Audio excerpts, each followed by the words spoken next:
Vamos a compartir la palabra del Señor en esta tarde y vamos a prepararnos para recibir este mensaje. Hemos cantado, hemos adorado al Señor. Ahora es un momento especial donde queremos aprender de la palabra de Dios. Así que cierra tus ojos y pídele al Señor que hable a tu corazón y que podamos disfrutar de este tiempo. Aleluya. Señor, te damos muchísimas gracias en esta tarde por esta oportunidad y este privilegio que nos das de estar aquí reunidos. Gracias, Señor, porque hemos sentido tu presencia desde que esta tarde hemos entrado por esas puertas. Sabemos que tú estás en medio de nosotros. Quiero pedirte que tú bendigas esta palabra y que sea de bendición para todos y cada uno de nosotros, que podamos interiorizar estas verdades y que podamos, Señor, oír tu voz y aprender de ti.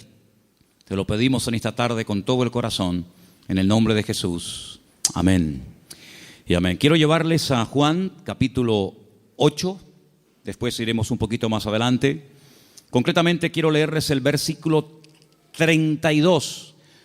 Los niños sí pueden pasar a sus clases, por favor, a las clases de la escuela dominical. Muy bien.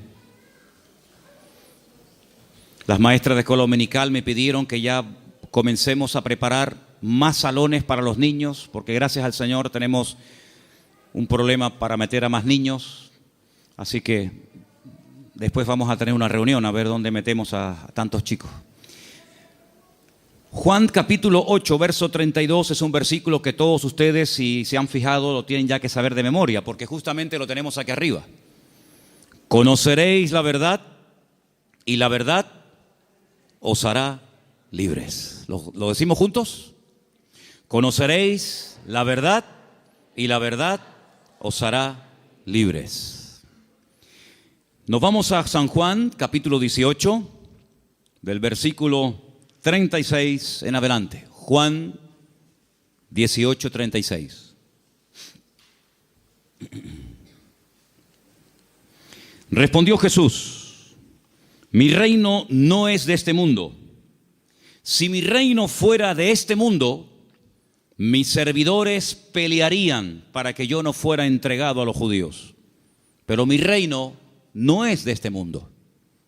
Le dijo entonces Pilato: ¿luego tú eres rey? Respondió Jesús: tú dices que yo soy rey. Yo para esto he nacido y para esto he venido al mundo, para dar testimonio a la verdad. Todo aquel que es de la verdad, oye mi voz. Escuchen la pregunta de Pilato ahora. Le dice Pilato: ¿qué es la verdad? Y cuando hubo dicho esto, salió otra vez a los judíos y les dijo: yo no hallo en él ningún delito.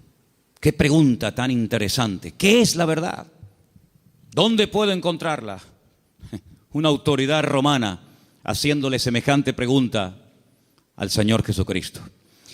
Desde el principio de los tiempos, si ustedes comienzan a leer la Biblia con detenimiento, se van a dar cuenta de que Dios siempre ha querido compartir verdades con el hombre. Dios siempre ha querido bendecir a la humanidad, siempre. Y todo lo que Dios ha ido enseñando y compartiendo y transmitiendo a lo largo de los tiempos es para que el hombre conozca las verdades, los principios de Dios, los principios del reino de Dios, a través de los cuales Dios se da a conocer y Dios se manifiesta y Dios opera en la vida de los seres humanos. Pero toda la verdad de Dios no fue revelada de golpe, sino que podemos decir en cierto sentido que la verdad de Dios, las verdades de Dios, fueron reveladas progresivamente. Adán no tenía todas las verdades, Abraham tampoco las tenía, ni David, sino que fue algo que Dios fue manifestando con el paso del tiempo. Ahora, hay un momento puntual en la historia en el cual Dios, a través de un hombre llamado Moisés, decide dar, permítame la palabra, un gran paquete de verdades para que él a su vez se las transmita al pueblo de Israel. Y ese paquete de verdades, ese montón de grandes enseñanzas e instrucciones verídicas de parte de Dios, la conocemos con el nombre de la Torá o la ley de Moisés, el Humash, el Pentateuco, los primeros 5 libros de la Biblia. donde ustedes pueden encontrar instrucciones y verdades que se pueden aplicar a la familia, a la economía, a la agricultura, al comercio exterior, a las relaciones entre seres humanos, etcétera, etcétera. Total, 613 mandamientos, 613 verdades que Dios transmite al pueblo de Israel, y a su vez el pueblo tenía la obligación de transmitirlas al mundo, porque Israel tenía que ser en aquel tiempo la luz en medio de la oscuridad donde estaban las naciones que le rodeaban. Pero sin embargo, cuando vamos al Nuevo Testamento, al Nuevo Pacto, encontramos que la verdad en sí misma, ese concepto que decimos, bueno, la verdad, ¿dónde está? ¿Se puede medir? ¿Se puede pesar? ¿Se puede enseñar? Ese concepto de la verdad se encarna, se humaniza en la persona de Jesús. Él llega a decir un día en una conversación muy interesante que mantiene con sus discípulos, si la quieren conocer, está en Juan capítulo 14, donde él observa a sus discípulos después de haberles anunciado que se va a marchar, que tiene que volver a la presencia del Padre. Pues él dice que los nota tristes y les dice, miren, no se turben, no se preocupen, no se turbe vuestro corazón. Si creen en Dios, crean también en mí. En la casa de mi Padre muchas moradas hay. Si así no fuera, yo os lo hubiera dicho. Yo simplemente lo que voy a hacer es, voy a ir a preparar un lugar para que donde yo estoy, vosotros también estéis conmigo. Y ustedes saben a dónde voy, sabéis el camino. Y en ese momento le interrumpe un discípulo, Tomás, y le dice, Señor, no sabemos a dónde te vas. No tenemos ni idea de lo que nos estás diciendo. ¿Que te vas a dónde? Si no sabemos a dónde vas, ¿cómo vamos a saber el camino?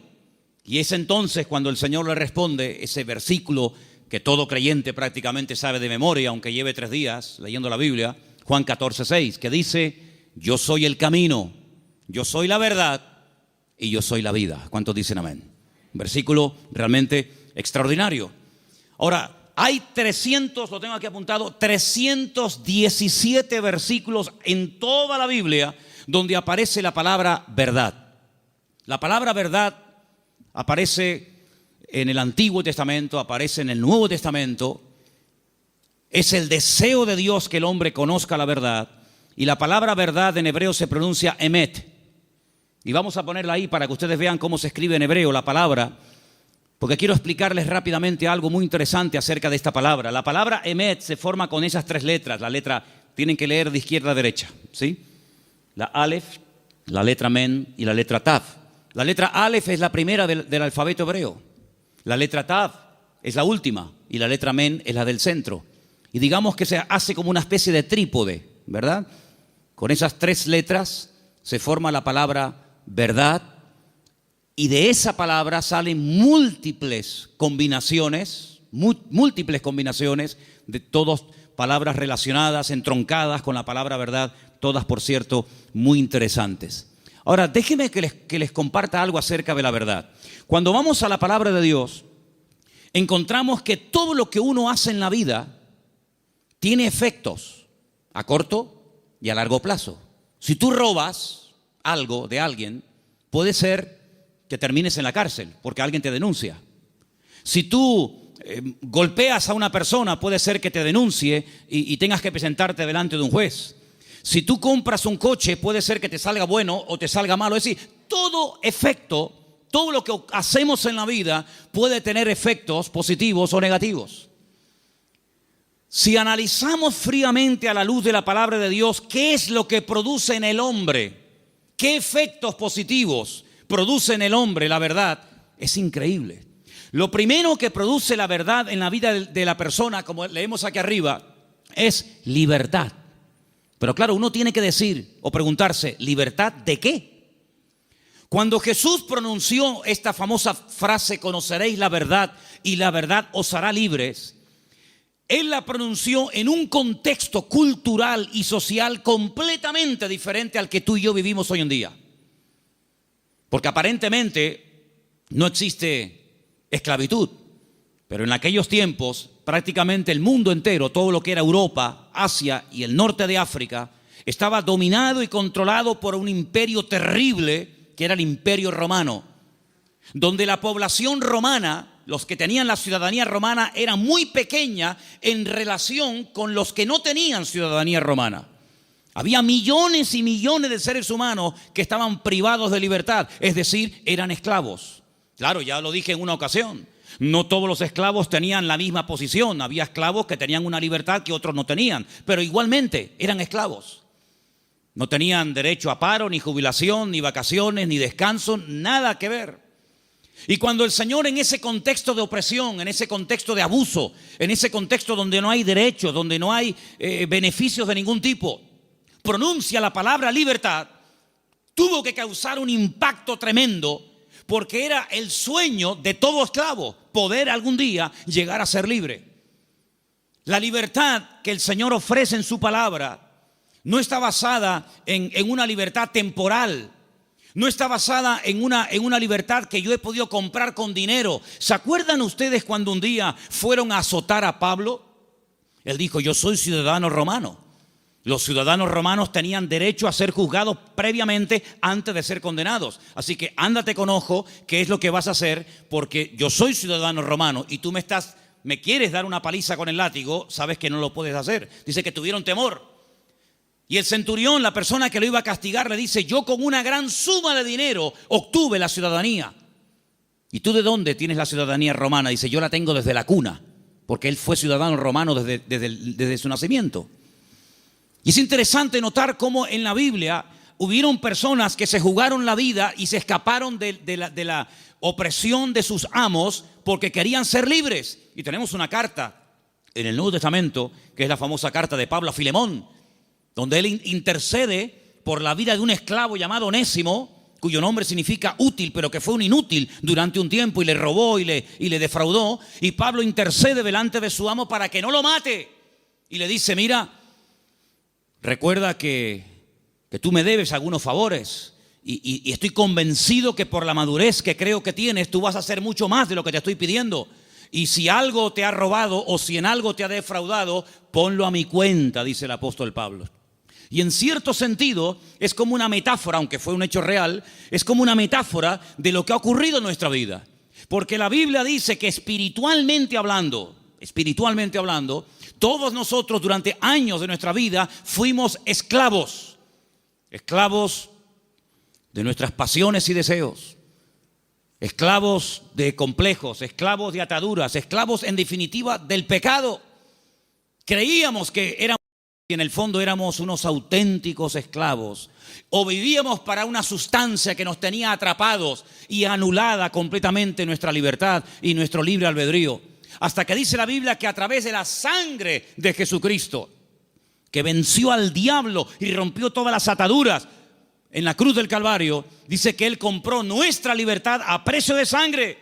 Y por eso Pablo, cuando le escribe, por ejemplo, a una iglesia en Galacia, le dice: hermanos, ahora que sois libres, sed maduros y no utilicéis la libertad como ocasión para la carne.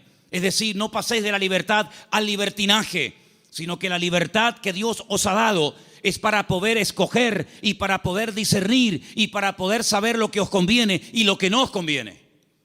La libertad viene a raíz de conocer la verdad. No hay libertad si uno no conoce la verdad. No hay peor tragedia en la vida que creer en una mentira creyendo que es una verdad. ¿Cuántas personas se inmolan cada día en el mundo y son capaces de explotarse y morir matando a otros seres humanos porque creen en la gran mentira de que si hacen eso inmediatamente llegarán al paraíso donde lo están esperando no sé cuántas mujeres vírgenes? Son personas sinceramente equivocadas. No son falsos, no son hipócritas, son personas que son capaces de dar la vida, pero por una gran mentira, creyendo que es la gran verdad de todos los tiempos. ¿Cuántas personas se han equivocado de camino, espiritualmente hablando? Como dice el proverbio, hay caminos que al hombre le parecen derechos, pero son caminos de muerte. En otras palabras, no hay libertad hasta que verdaderamente tú conozcas la verdad. Y cuando conoces la verdad, tienes paz, tienes seguridad, no tienes temor de nada ni de nadie, porque la verdad te hace libre, la verdad te hace dormir tranquilo, la verdad te quita todo temor al hombre, todo temor al día de mañana, todo temor a lo que te hagan o te digan, porque la libertad gloriosa de los hijos de Dios está basada, está fundamentada en un hecho, y es en la verdad de la palabra de Dios. ¿Cuántos dicen amén? Vamos a leer un salmo. Salmo 86, versículo 11. Escuchémoslo. Enséñame, oh Señor, tu camino, caminaré yo en tu verdad. Afirma mi corazón para que tema tu nombre. El salmista le pide al Señor: enséñame, muéstrame el camino, para que yo pueda andar en ese camino, que dicho sea de paso, es un camino basado en la verdad. Hermanos, hay creyentes que han sido víctimas de falsas doctrinas. Hay creyentes que han estado tal vez en otras partes, en otras congregaciones, donde no han conocido totalmente la verdad y los efectos de la verdad en su vida. Una vez visitando un grupo de iglesias en la península, cuando terminé de predicar, el pastor que me había invitado me pidió si por favor podía decirle a los hermanos de la iglesia, los que quisieran, que pasaran adelante para que orara por ellos. Yo le dije: bueno, si usted quiere que yo haga eso, está bien, que pasen adelante los que quieran, que en esta noche oremos por ellos. Cuando me acercaba a la gente que había pasado al frente, yo les preguntaba en baja voz al oído: ¿hay algún motivo, hay alguna cosa por la cual quiere que yo ore por usted? Y me decía, por ejemplo, la primera persona: sí, hermano, quiero que ore por mí porque estoy bajo maldición. Bueno, cuando iba al segundo, me decía más o menos lo mismo. Cuando llegué al tercero y me dijo más o menos lo mismo, digo: un momento. Me volví a subir al púlpito y volví a predicar otra vez. Digo: ustedes son víctimas, ustedes han sido víctimas de una mala enseñanza. Ustedes no están viviendo como creyentes. La Biblia dice: si alguno dice que cree en Él, debe andar, debe comportarse, debe vivir como Él anduvo. En otras palabras, ustedes tienen el nombre de creyentes, de hijos de Dios, pero están viviendo como esclavos. Y el Señor Jesucristo vino a este mundo para deshacer las obras del diablo.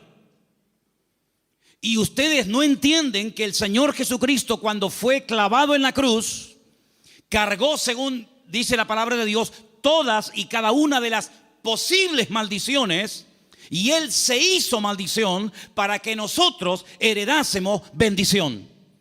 Por lo tanto, ustedes están agarrándose a conceptos distorsionados y equivocados, y esa ignorancia es la que está haciendo que ustedes no vivan bien, no coman bien y no disfruten de la vida gloriosa de un hijo de Dios.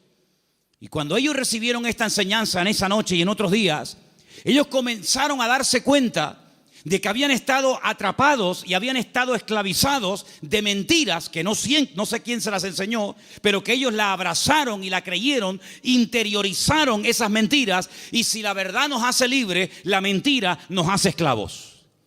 Por eso es muy importante, como decía el salmista: Señor, enséñame tu camino, enséñame las verdades de tu palabra para que yo pueda caminar por ellas. Leía en el día de hoy un libro que a mí sinceramente me apasiona, es uno de mis libros favoritos de lo que llamamos el Antiguo Testamento, el libro de Daniel. Hay un momento en el que Daniel ora al Señor pidiendo perdón por los pecados de la nación, sabiendo que el tiempo de la liberación del cautiverio en Babilonia se ha cumplido. Y hay un momento en el que él ora y dice las siguientes palabras. Escúchenlas por favor del libro de Daniel, después les digo dónde estamos leyendo.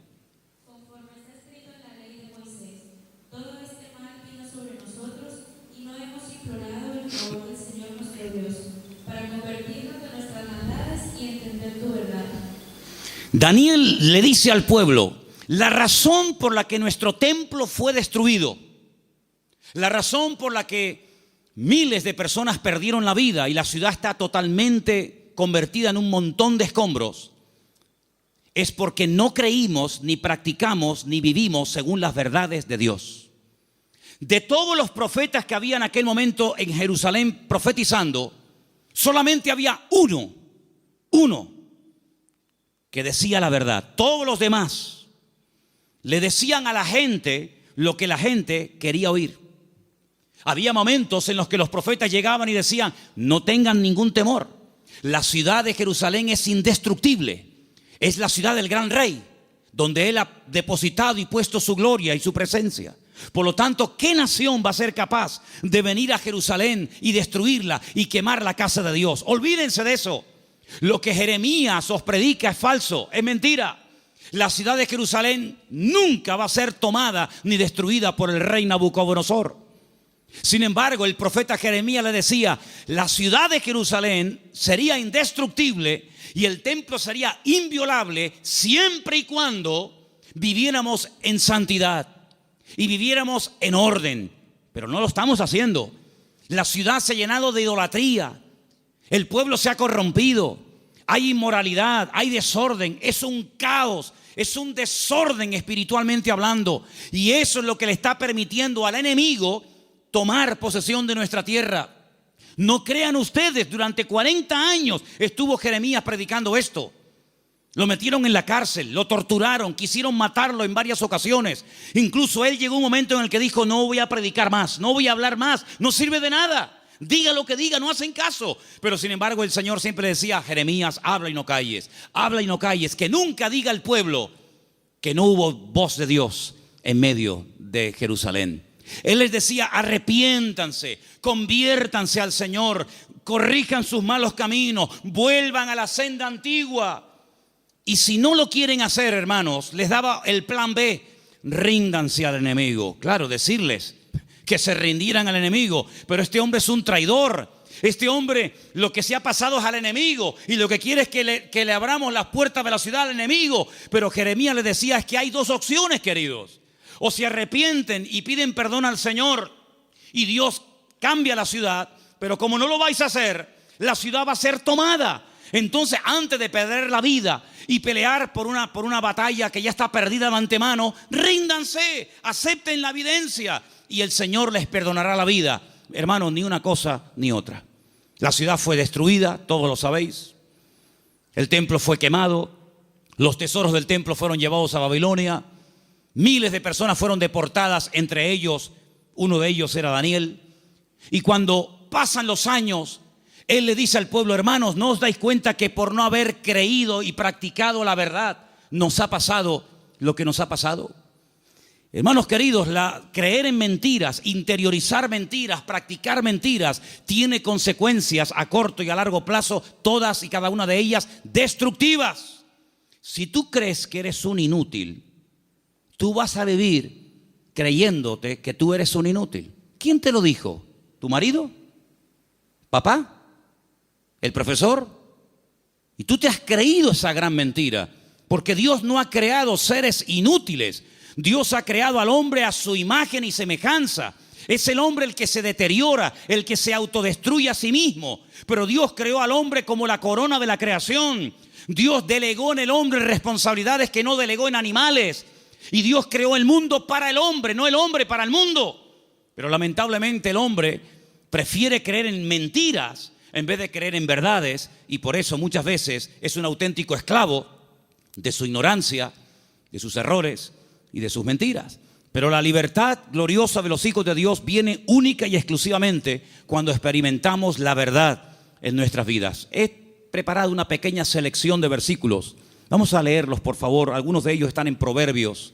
El anterior les dije que estaba en Daniel 9:13. Pero quiero que leamos esta pequeña selección de versículos donde vais a notar que en cada uno de ellos aparece la palabra verdad. Prestemos atención. Proverbios 3, versículo 3. Aparten de ti la misericordia y la verdad. Átalas a tu cuello, escríbelas en la tabla de tu corazón. David le daba tanta importancia a la verdad en la vida de su hijo Salomón que le dijo, nunca te apartes de la verdad. Si tienes que amarrarla de una forma metafórica en tu cuello, hazlo. Pero que la verdad sea el fundamento de tu vida, de tu existencia. Proverbios 16:6. Con misericordia y verdad se corrige el pecado, y con el temor de Dios los hombres se apartan del mal. Con misericordia y con verdad. No solamente con misericordia, sino también hay que decir, mira, esto te ha pasado por esto, por esto, por esto. Y como yo les dije al principio, prefiero que la gente se ofenda y se sienta aludida por oír verdades que endulzarles los oídos con adulaciones y con mentiras que al fin y al cabo lo que te van a perjudicar sin lugar a dudas. Por lo tanto, Si hay algo en nuestra vida que tiene que ser corregido, no va a ser corregido con adulaciones. No pasa nada, no te preocupes.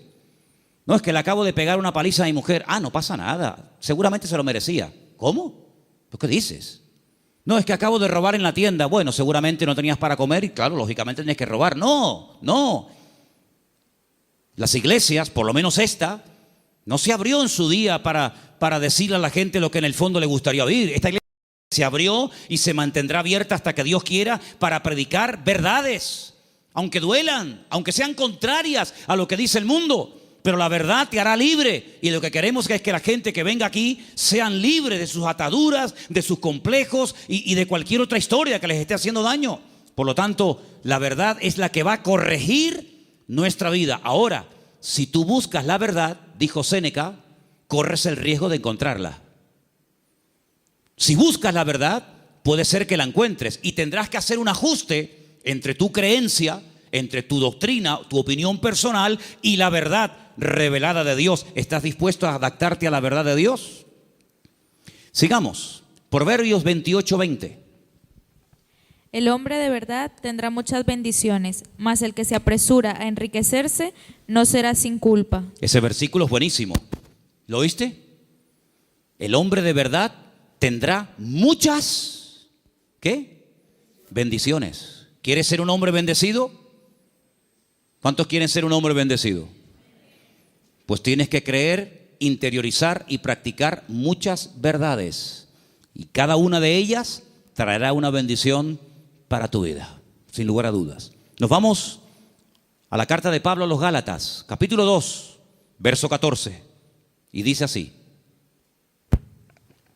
Pero cuando vi que no andaban rectamente conforme a la verdad del Evangelio, dije a Pedro, delante de todos: si tú, siendo judío, vives como los gentiles y no como judío, ¿por qué obligas a los gentiles a judaizar?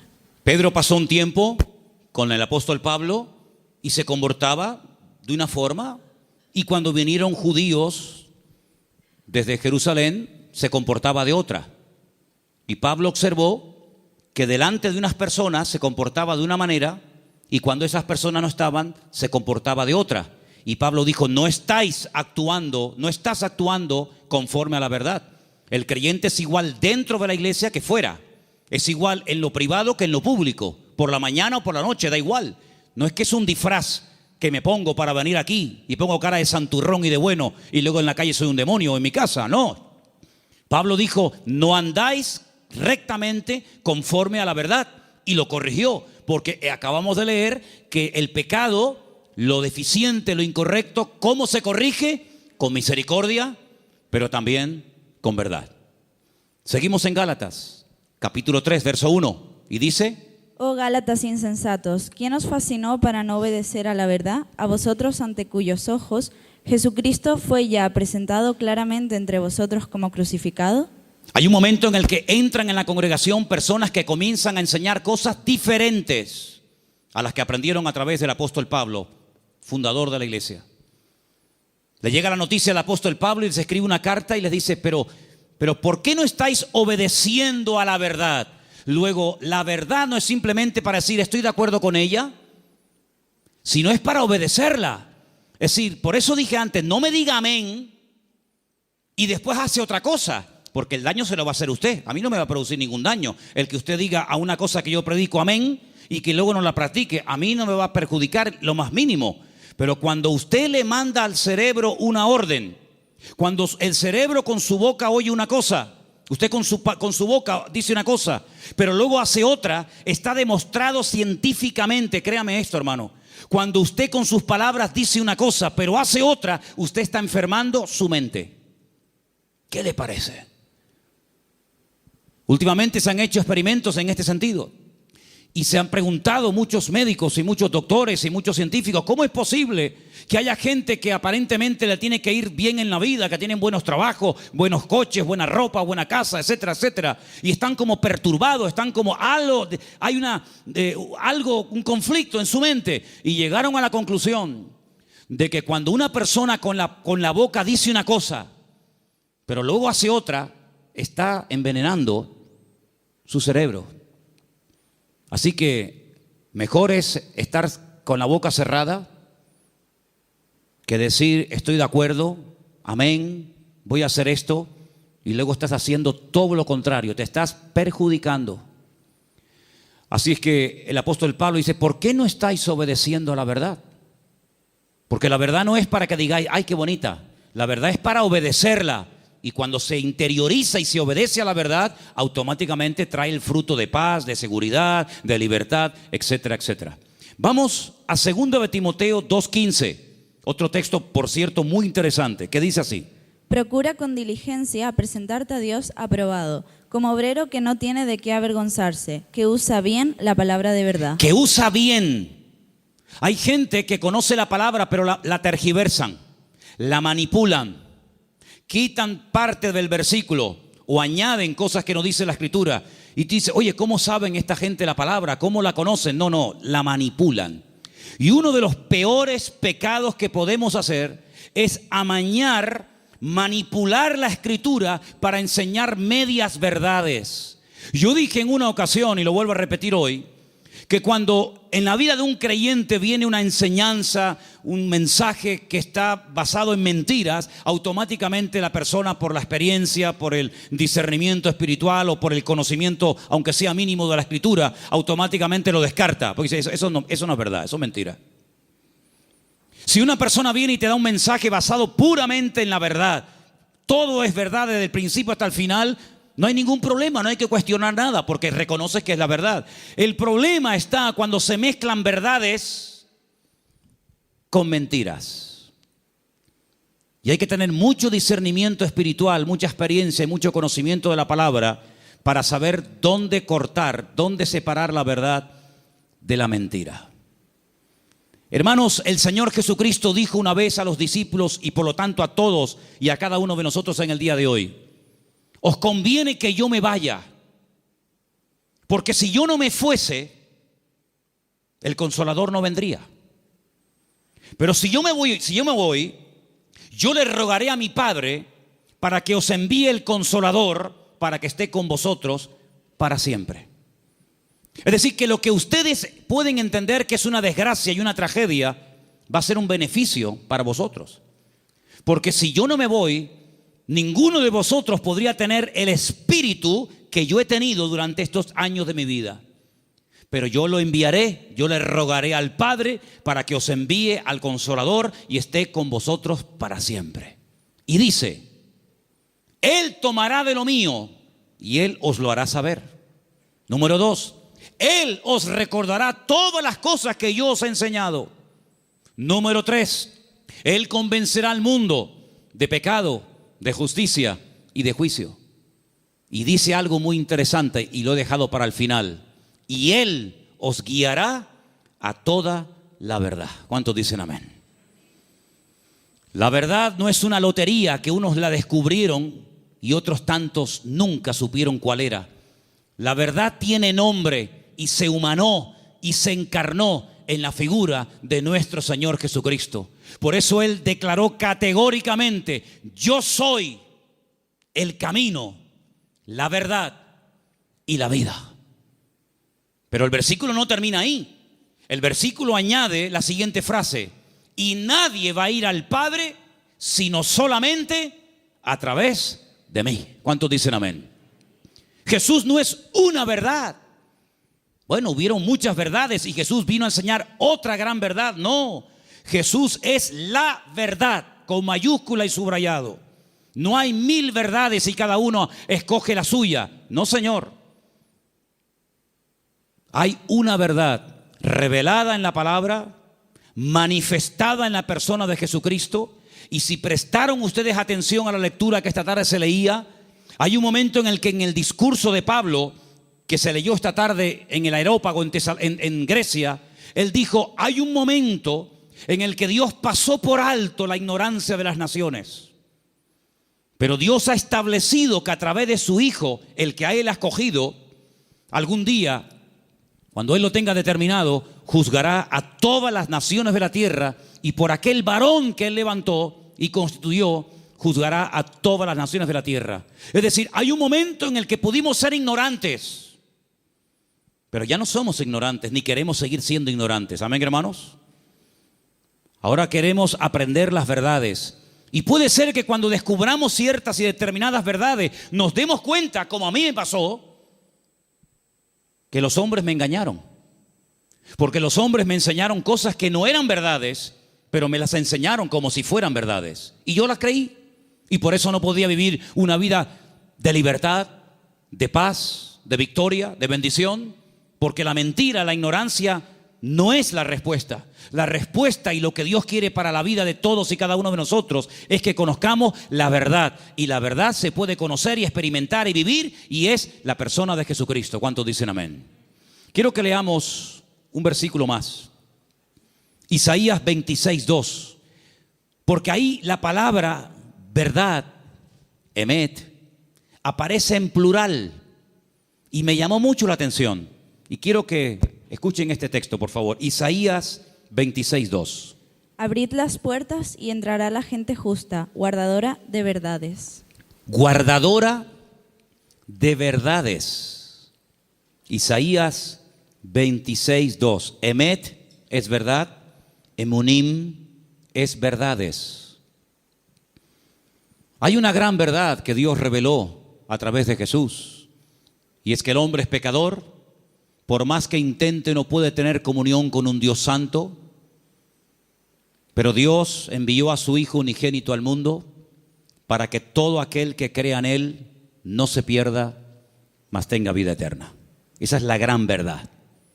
Que hay un Salvador, que se puede restaurar la relación del hombre con Dios, que el hombre puede salvarse de la condenación, que el hombre puede volver a tener comunión con su Creador y su Diseñador. Esa es la gran verdad. Pero luego, en torno a esa gran verdad giran muchas verdades. Y en los próximos domingos voy a compartir con vosotros varias de esas verdades en plural. Hoy quiero terminar este mensaje acerca de la verdad con 3 verdades. La primera, la que hemos mencionado recién, Juan 14:6. Yo soy el camino, la verdad y la vida. Nadie viene al Padre sino solamente a través de mí. Eso quiere decir que la ignorancia nos salva, que la religión no es lo que Dios ha provisto para la raza humana para que pueda volver a conectarse con Dios, sino que hay un camino y hay la verdad revelada y hay una vida que se manifiesta a través del Señor Jesucristo. Eso es una gran verdad. La segunda verdad que quiero compartir con vosotros, podría darte más de 150 versículos, pero solamente para los que toman nota les doy Mateo 23:19, donde dice que Él volverá otra vez a este mundo. ¿Cuántos dicen amén?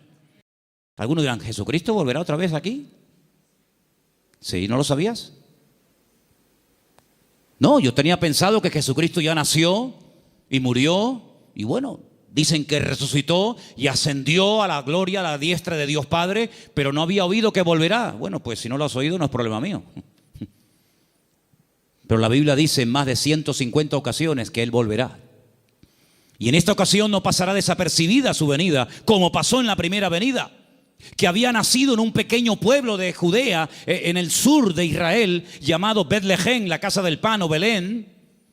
Y en ese pueblo hay una montaña que se puede visitar hoy en día, donde había uno, porque tenía muchos, uno de los muchos palacios del rey Herodes, y el rey Herodes ni siquiera se había dado cuenta de que esa noche había nacido el Mesías al lado de su casa. Y de repente vienen unos señores de lejanas tierras haciendo una pregunta muy interesante. ¿Dónde está el rey de los judíos? Porque su estrella hemos visto en el oriente y venimos a adorarle.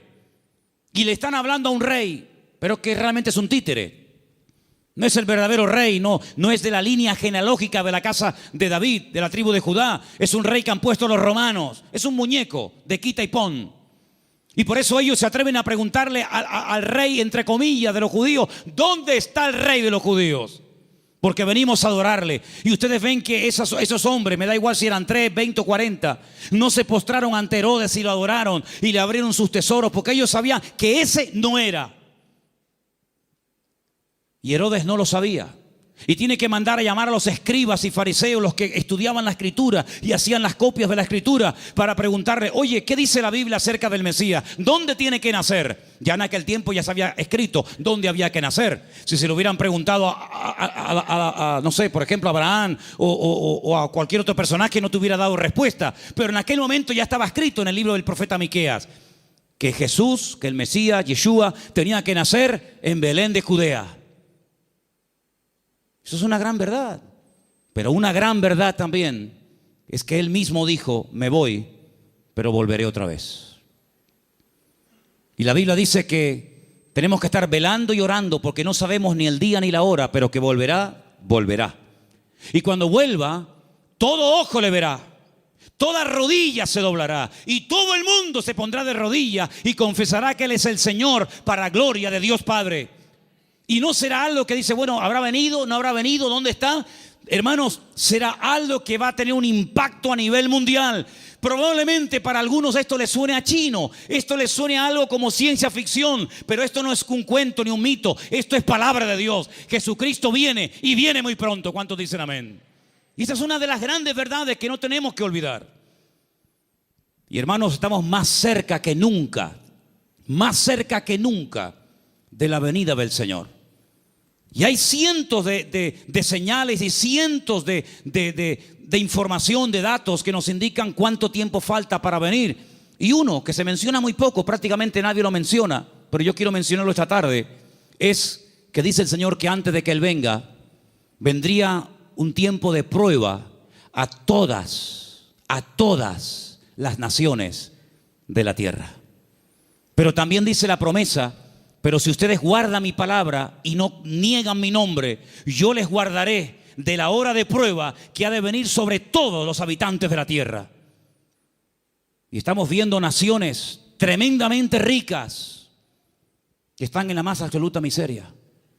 Y estamos viendo naciones que dicen, ¿cómo es posible que esto pueda ocurrir en tal lugar y en este momento? Hermanos, la hora de la prueba ha venido y ha comenzado. No habrá ni una sola nación de la tierra que no vaya a ser sacudida antes del retorno de nuestro Señor Jesucristo.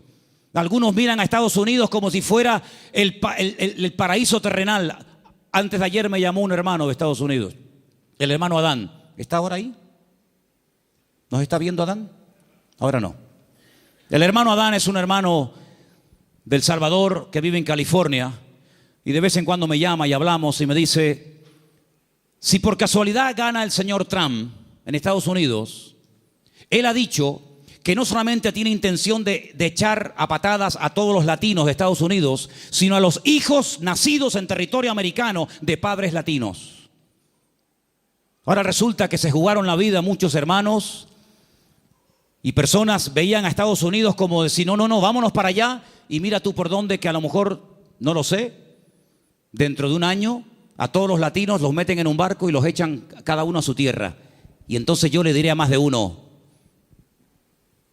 te lo dije, la salvación no se llama USA, la salvación se llama Jesucristo.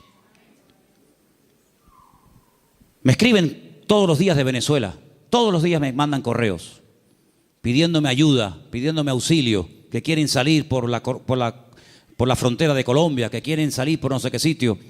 Y yo a todos les digo lo mismo. Digo, hermanos, en Venezuela hay iglesias de miles y miles de miembros que no hay en España. En Venezuela hay millones de creyentes, cosa que en España no hay. Es mucho más fácil que un venezolano se convierta que un español en España se convierta. Ustedes han experimentado avivamientos tremendos. Mi padre fue torero y toreó en el nuevo circo de Caracas. Hoy en día la plaza del nuevo circo en Caracas es una iglesia evangélica. Aquí jamás hemos visto una plaza de toros llena de creyentes. Bueno, hace unos años hicimos unos cultos aquí en la plaza de toros, pero lógicamente no se llenó.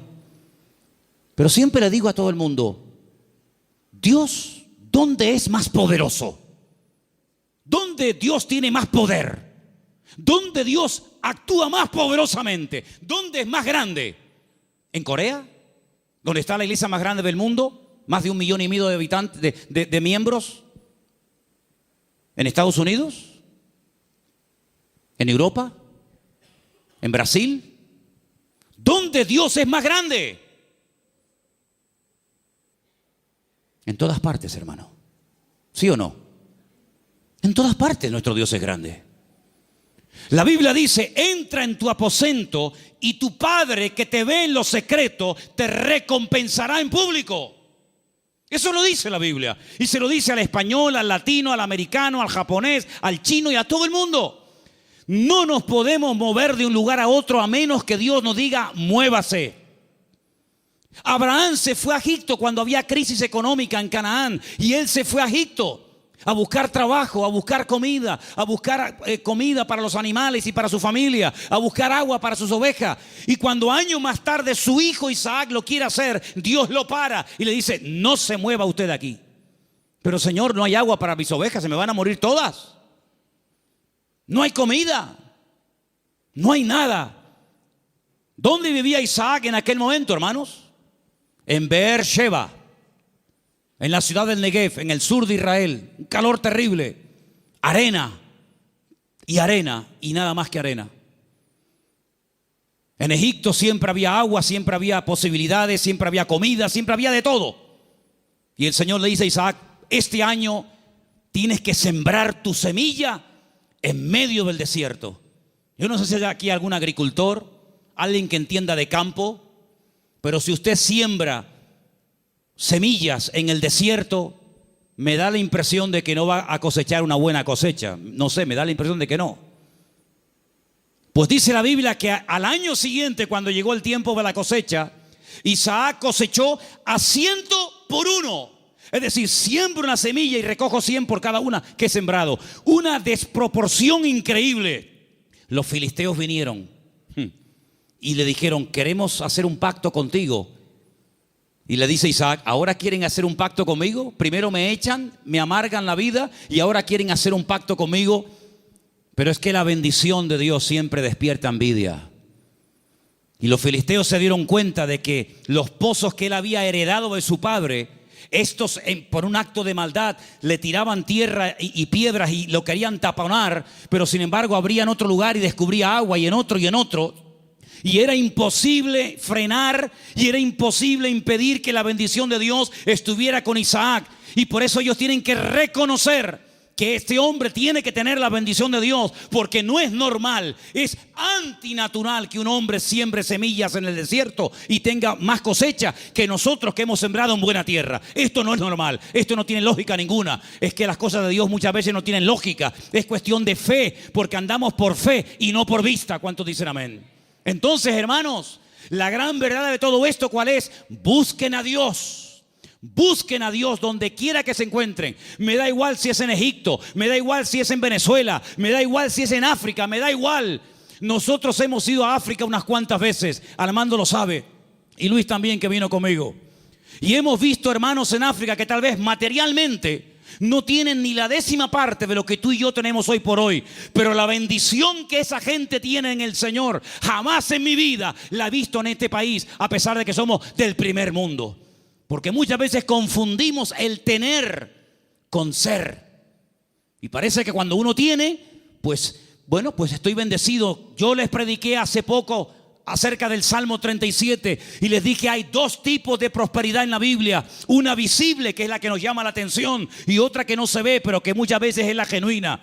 Una que consiste en tener y otra que consiste en ser. Y el Señor nos está enseñando en estos tiempos, a ti y a mí, a ver si nos damos cuenta de una vez, que lo que tenemos que buscar es a Dios, que no hay que buscar trabajo, que no hay que buscar prosperidad, lo que hay que buscar es al Señor, porque buscando al Señor todo lo demás viene por añadidura. Y llevo 35 años predicando esto, y algunos lo hacen y otros todavía lo cuestionan, pero yo te digo, la Biblia dice, buscad primeramente el reino de Dios y su justicia, y todo lo demás vendrá por añadidura.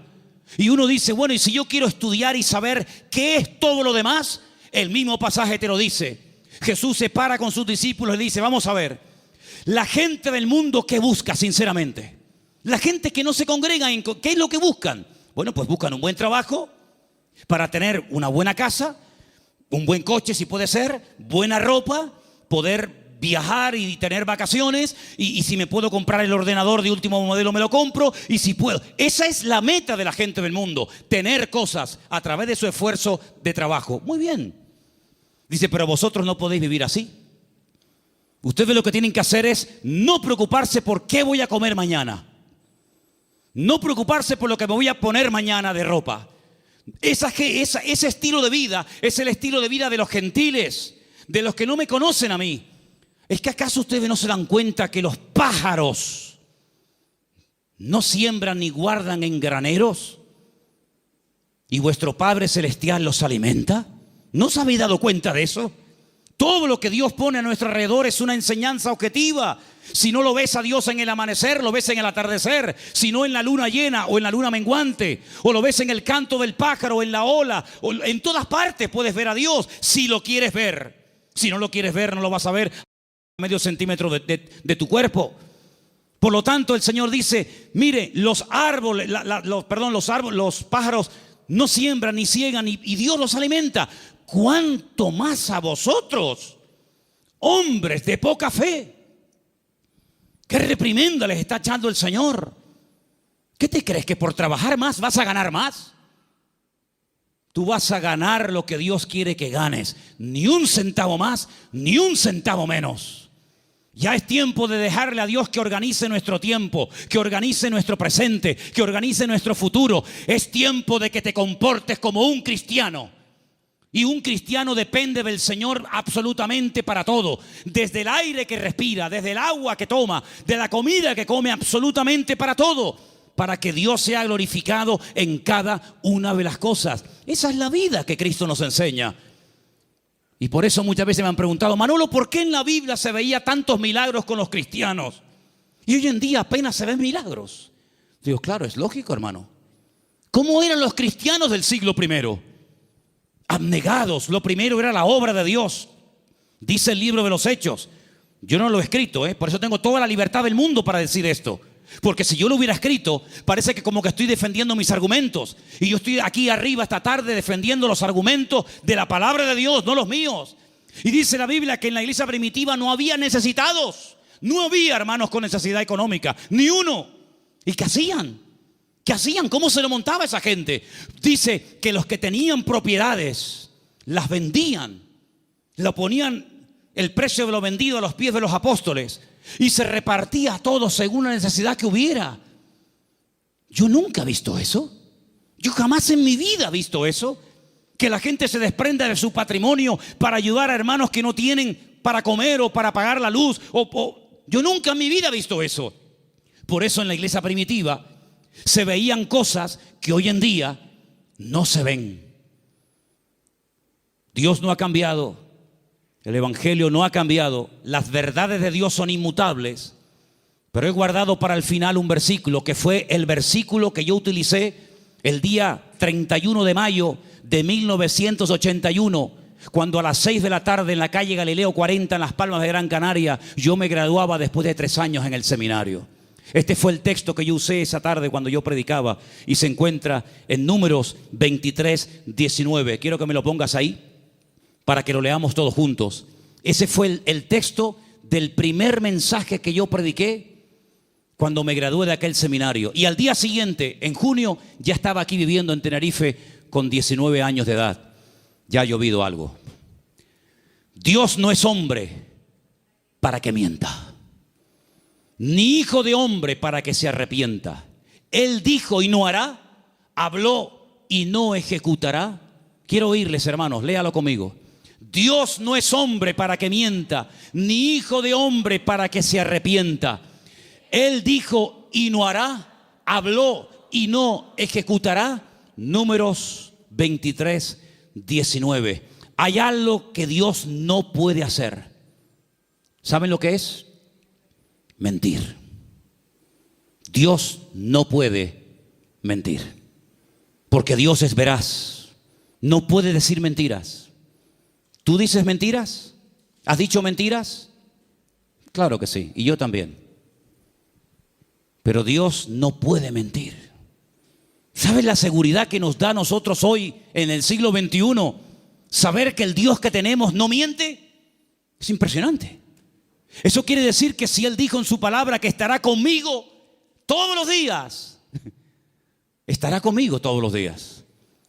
Eso quiere decir que nada me faltará si yo estoy en la mano del Señor y dependo totalmente del Señor. Eso quiere decir que cuando yo oro, Él me oye. Y si me oye, sabemos que tenemos las peticiones que le hayamos hecho. Eso quiere decir que cada noche cuando me voy a dormir a mi casa, el Señor manda ángeles para que protejan mis sueños y me protejan de todo peligro y de todo mal. Eso quiere decir que si yo me enfermo, Él me sanará, porque el Señor es mi sanador. En otras palabras, más de 8,000 y pico de promesas en la Biblia no son cuentos, no son engaños, no son caramelos que te lo ponen en la boca y cuando lo quieres probar te lo quitan. Eso quiere decir que el que busca halla. Es verdad eso, hermanos. El que llama se le abrirá y el que pide recibe. Eso quiere decir que puedes ser libre de la droga, del alcohol, del sexo, de la lujuria, de la pornografía, de los complejos, de las enfermedades mentales, psicológicas y de todo lo que te puedas imaginar. ¿Por qué? Porque el Señor dice, conoceréis la verdad y la verdad os hará libres. Si Dios no miente, eso quiere decir que esta noche Él está aquí entre nosotros. ¿Sí o no? Si Dios no miente, eso quiere decir que cuando a mí me metan en la caja, pasaré directamente a estar en la presencia de mi Señor. Si el Señor no miente, cosa que creo que no miente, quiere decir de que nunca jamás seremos cola, sino siempre seremos cabeza. Y podremos ir de victoria en victoria y de gloria en gloria y de triunfo en triunfo y de bendición en bendición, porque es lo que Dios dice en su palabra y lo que Él promete se cumple. ¿Cuántos dicen amén? Hoy en día, ¿quién no ha comentado en algún momento? Los políticos, por favor, todos dicen mentiras. Hace años no se hablaba así. Hace años los programas más vistos en televisión, ¿cuáles eran? Las tertulias que tenían que ver con algo de política. Ya mucha gente hoy en día está diciendo, yo no voy a votar. Yo no voy a votar. Y el otro lo dice, y el otro, y el otro. ¿Y para qué? Porque la gente sabe que se han acostumbrado a mentir. Y vivimos en un mundo rodeado de grandes mentiras. Pero sin embargo nosotros tenemos un privilegio y es que hemos conocido la verdad y por eso la verdad nos hace libres. ¿Cuántos dicen amén? Aproveche esa libertad. ¿Para qué? Para servir a Dios. Los años que te quedan de vida, el tiempo que te queda de vida, móntatelo de tal manera que te vas desprendiendo de muchas cosas y tener cada día más tiempo para descubrir las verdades que están reveladas en la palabra de Dios. Hoy hemos visto 3 verdades: que Él es el camino, la verdad y la vida, que Él volverá y que Dios no miente. El próximo domingo volveremos a ver más verdades de la palabra de Dios. Y cuanto más verdades vayan entrando en nuestra mente, cuanto más verdades vayamos asimilando en nuestra conducta, nuestro vocabulario, más mentiras van a ir saliendo y más libres y más prósperos y más bendecidos seremos. Porque quiero solamente recordarles el versículo que se leía esta tarde, que el hombre bendecido es el hombre que cree, obedece y vive en la verdad de Dios. ¿Cuántos dicen amén? Cierra tus ojos ahí donde estás. Pídele al Señor que te revele sus verdades. Pídele al Señor. Muéstrame tus verdades, Señor. Muéstrame las grandes verdades de tu palabra para que yo pueda conocerlas y vivirlas en mi vida. Y pueda con tu ayuda y con tu bendición vivir una vida sobrenatural. Aleluya. Gracias, Padre. Gracias, Señor. Hay gente que se ha pegado toda la vida buscando experiencias. Han viajado, han leído libros, han estado en diferentes grupos y lugares buscando y buscando. El Señor dice: venid a mí, los sedientos, y el que cree en mí correrán de su interior ríos de agua viva. Cristo es la verdad, la Biblia es la verdad, el Evangelio de Jesucristo es el Evangelio de la verdad. Así que si estás buscando la verdad, acepta, recibe a Cristo en tu corazón Después congrégate donde quieras. Si te gusta aquí, amén. Si quieres ir más allá, donde tú quieras. Solamente te pido que si en esta tarde hay alguien entre nosotros buscando la verdad se llama Jesús. La verdad tiene nombre y es el Señor, el Maestro, el Rey de Reyes y el Señor de los Señores. Él es la verdad. Fuera del Señor no me interesa saber nada. Señor, en esta noche te damos gracias porque la verdad se puede conocer, la verdad se puede experimentar y la libertad viene como resultado de haber conocido la verdad de Cristo Jesús. Señor, yo te pido que en nuestra vida solamente haya verdades. La verdad deshace, la verdad pudre el yugo de la mentira, de la esclavitud, de la ignorancia. Y te pedimos en esta noche, Señor, que tú como Rey de Reyes y Señor de los Señores me muestres cada día las verdades de tu bendita palabra. Ayúdanos, Señor, a caminar en verdad. Ayúdanos, Señor, a desprendernos de mentiras, de tradiciones, de costumbres, de ideas y de opiniones que no tienen nada que ver con la verdad de Dios. Estamos dispuestos a ser tratados. Estamos dispuestos, como decía el salmista, enséñame tu verdad para practicarla y vivirla. Señor, en el nombre de Jesús, aclara los pensamientos confusos, la mente perturbada. Saca a la luz tu palabra para que podamos verdaderamente caminar en la libertad gloriosa de los hijos de Dios. Aleluya. Bendito sea tu nombre, mi Dios. Ahí donde estás sentado, ora al Señor. Ora al Señor para que Él te muestre su verdad. Decía un hombre en una ocasión: cuando me muestran una verdad, yo me alegro, pero me alegro mucho más cuando yo descubro esa verdad. Y eso es lo que yo quiero que tú le pidas al Señor. Señor, estoy dispuesto a oír, a aprender y a recibir de otras personas, pero Señor, quiero yo mismo descubrir y experimentar las verdades. Ayúdanos, Señor. Te lo pedimos en esta noche con todo el corazón, verdaderamente, en el nombre de tu amado Hijo Jesús, mi Señor. Muéstranos la verdad cada día.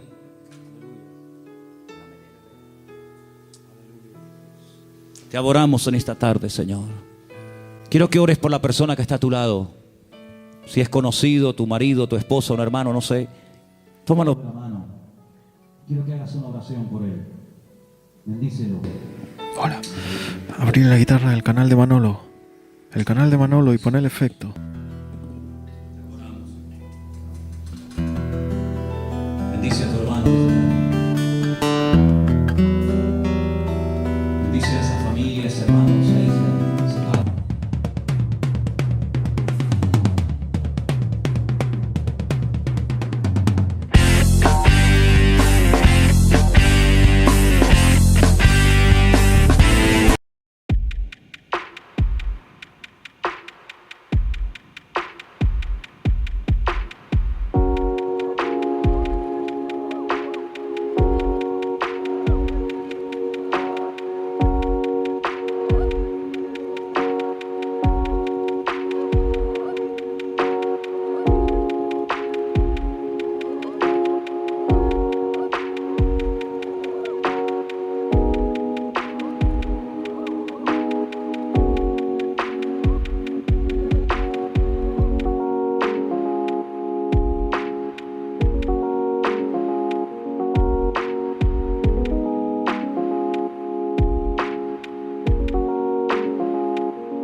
el apóstol Pedro, confundiendo esa sensibilidad o ese deseo de que no vengan cosas malas, entre comillas, le anima y le aconseja al Señor de que no vaya a Jerusalén y que no se deje matar.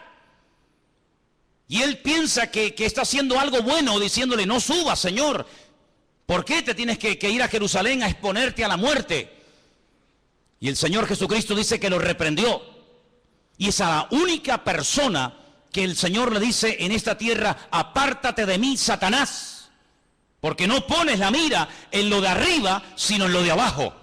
Y esa es una de las características de las personas que no han madurado, que no han crecido, que no han echado raíces profundas en el Señor, que siempre están mirando como la gallina hacia abajo, hacia lo que hay o hacia lo que no hay, hacia lo que nos dicen o nos dejan de decir, hacia lo que tenemos o no tenemos. Sin embargo, el hombre espiritual, el apóstol Pablo lo describe como un hombre que está en las alturas, sentado en los lugares celestiales con Cristo Jesús.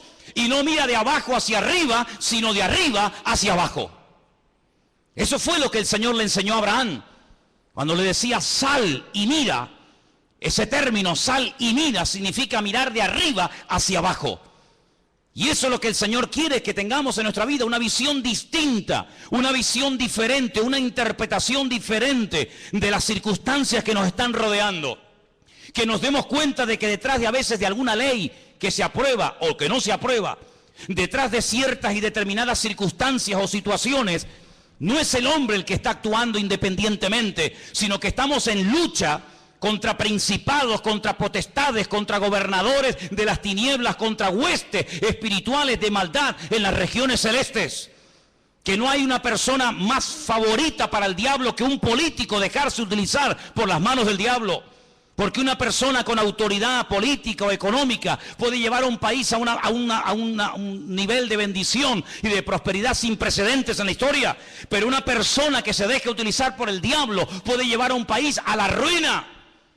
Y ha habido centenares de casos, y aquí en Europa ni te cuento, centenares de casos de políticos con un poder ilimitado que llevaron al continente europeo casi a la bancarrota y a la ruina, donde millones y millones de personas inocentes terminaron dando su vida por una causa absurda y ridícula que no iba a durar 1000 años, ni siquiera unos pocos años duró.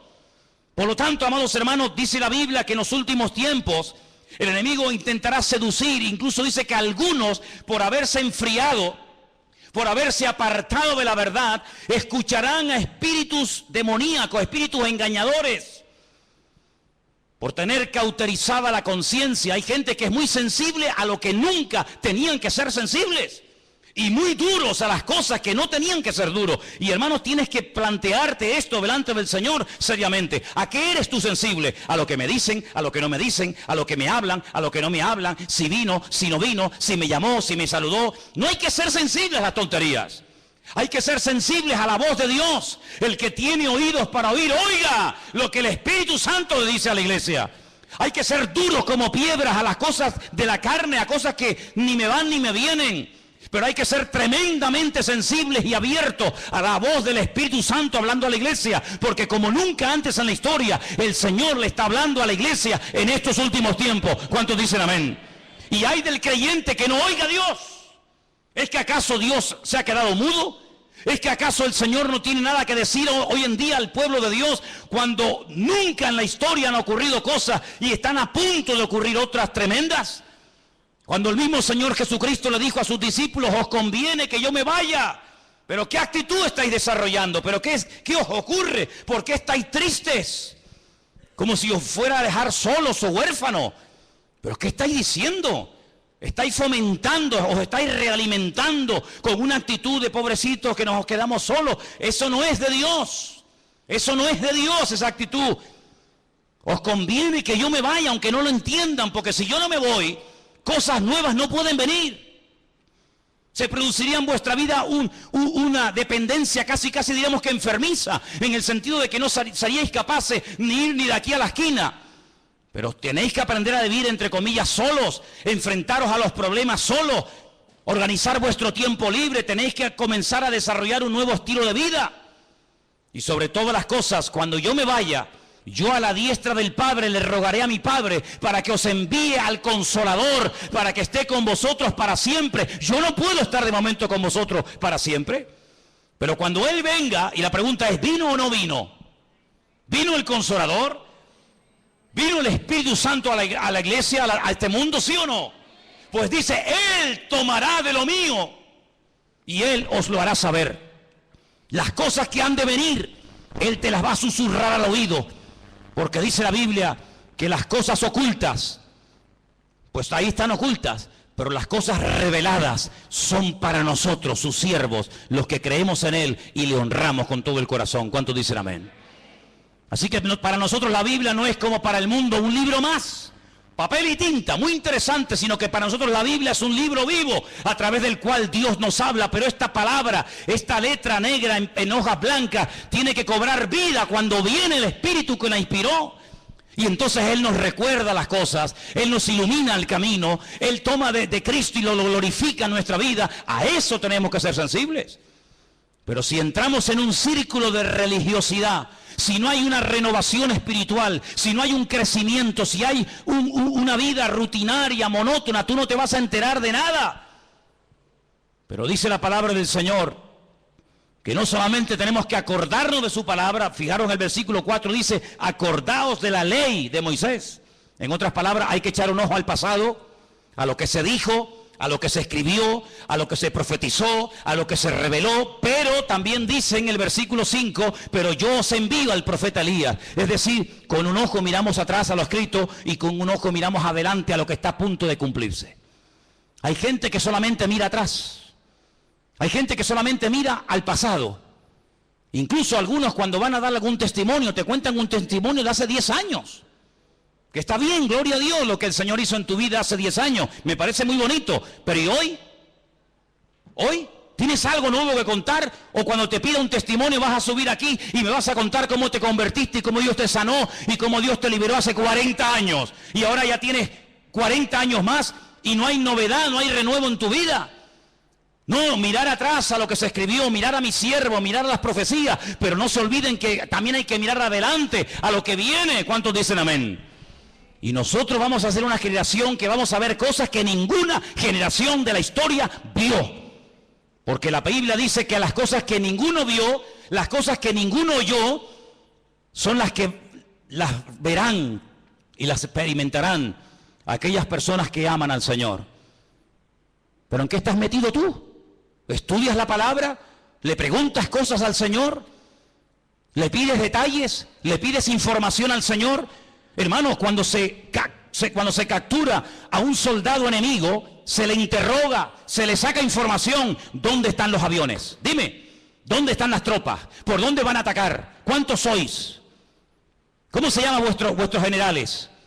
¿Qué planes tenéis? ¿Qué proyectos tenéis? ¿Qué día pensabais atacar? ¿Por tierra, por mar, por aire? Se le saca información. Nosotros tenemos la mejor fuente de información que jamás ser humano podría tener en esta vida, y es la fuente genuina, la fuente verdadera, y es la fuente de nuestro Dios, el que nos revela la verdad, el que nos muestra el camino. Lámpara es a mis pies tu palabra y lumbrera mi camino.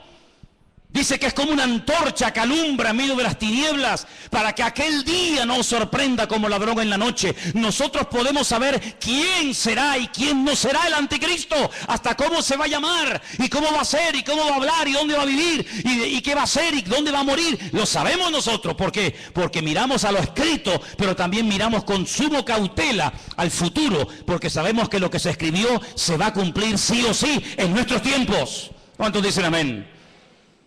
Pero si gastas más tiempo en ver Supervivientes, El Gran Hermano y todas esas sandeces y estupideces que tienen a la gente atontada, incluso a muchos de ustedes que los tienen atontados, perdidos, que os sabéis el nombre de todos los golfos y golfas de este país, que no han pegado un palo al agua en la vida, que viven del cuento, de plató en plató, de mentira en mentira, de engaño en engaño, que no han hecho nada, ni han estudiado, ni han trabajado, sino que se acostaron con uno y viven de lo que del pecado que hicieron. Si solamente dedicáis tiempo a eso y no a la palabra de Dios, aquel día a muchos de ustedes les va a sorprender como ladrón en la noche.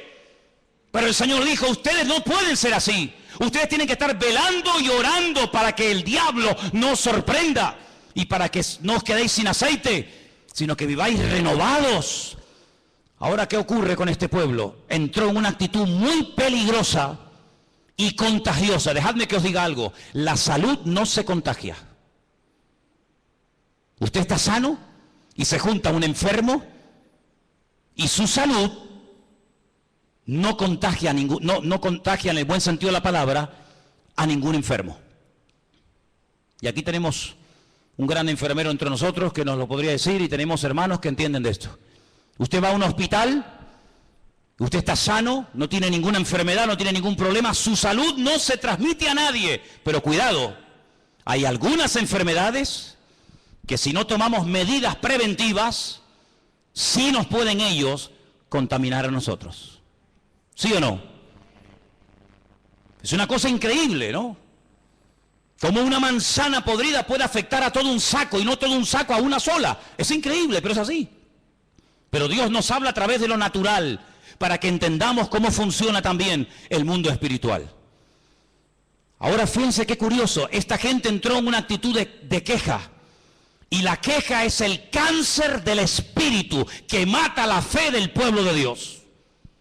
Cuanto más se queje, más oportunidades tendrá el enemigo para afectarle su fe, para desconectarle del Señor, para nublarle la visión, para sacar conclusiones equivocadas, para ver lo que no es y no ver lo que sí es.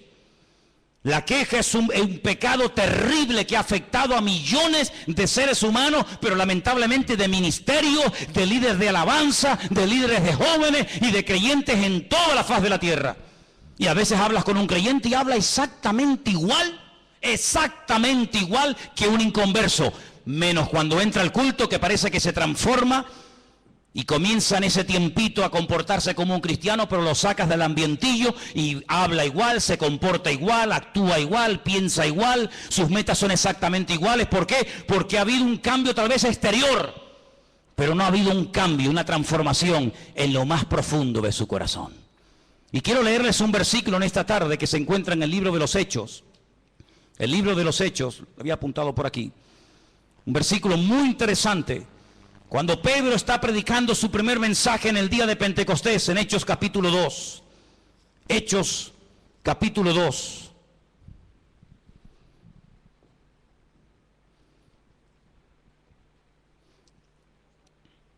¿Lo tienen, hermanos?